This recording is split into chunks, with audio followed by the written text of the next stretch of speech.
Hey everybody, I have Ovi with me this morning and I'm gonna read chapter 4 of Bud Not Buddy. Hey Bubba. Yeah.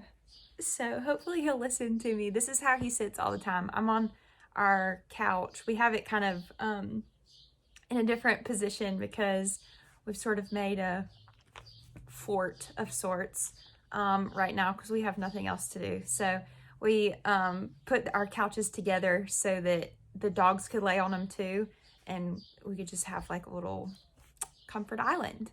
So he's probably gonna fall asleep and he may get up, but I'm just gonna read. This is a pretty short chapter, so we'll he's a little smush face. We'll see if he can make it through. All right, chapter 4. You gonna stay here? Okay, chapter 4. They hadn't locked the kitchen window. I slid it open with just a couple of squeaks, and then I was inside the Amos's house, crouched down like a cat burglar. Quick as a rabbit, I looked under the table to see if they had moved my suitcase. It was still there. I got a whole lot calmer when I picked it up, and it was the right weight. I didn't think they had taken anything out of it. I couldn't be sure until I looked inside, but I could do that later. I took in a deep breath and looked over at the icebox to see if the shotgun was still there. I let all the air out with a big puff when I saw it. Shucks, if you'd think that with the Amoses being so doggone mean, they wouldn't worry about leaving a big old gun. They would worry about leaving a big old gun like that out in the open. What if one of their visitors got real mad at them about something? I unlocked the back door and set my suitcase on the first step of the porch so I could make a quick getaway after I was through paying these Amoses back. I opened the screen door real quiet and went back into the house. Fair is fair. The Amoses deserved.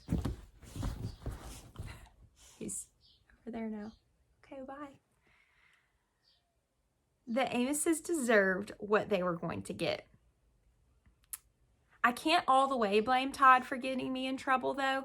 If I had a regular home with a mother and father, I wouldn't be too happy about other kids living in my house either. Being unhappy about this is one thing, but torturing the kids who are here, even though they don't want to be, is another.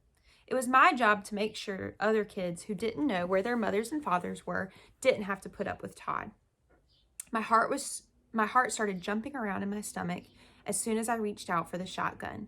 It was a lot longer and heavier than I thought it would be. Oh, he's moving now. Come here, Bubba.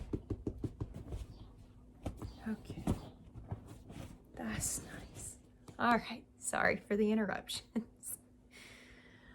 I lifted it and felt how solid the smooth brown wood was against my shoulder.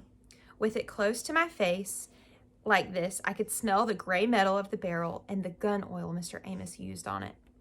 I aimed the gun at the stove and pretended I was shooting an elephant or a dragon or a tiger, or best of all, Todd. It's not best of all. I imagined how it would feel to creep up to his bed while he was sleeping and put the shotgun barrel right in his nose.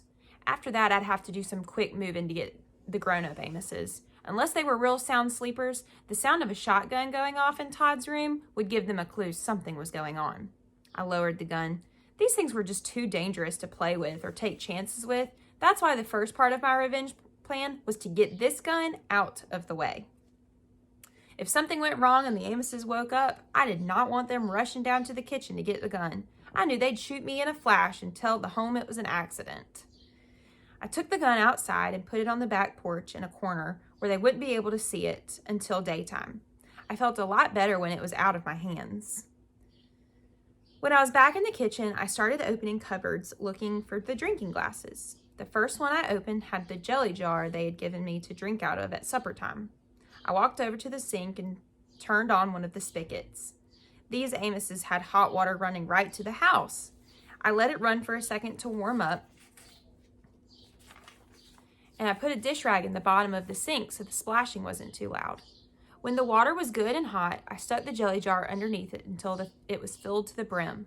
I started down the hall. Todd's door came open easy as anything. I tiptoed over to his bed. He was deep asleep, and his hands were crossed on his chest like he was ready for the graveyard. I dipped my middle finger in the water, and it felt like a perfect temperature. I held my breath and picked up one of Todd's chubby hands. One of the older boys at the home told me that if you dip someone's hands in a warm glass of water while they were asleep, they don't have any choice but to pee in the bed. It's something about chemistry and biology that makes some valve in your guts open up and whoop, zoop, sloop, you got a wet bed. I started to dip Todd's fingers in the water, but I couldn't dip more than 2 fingers at a time.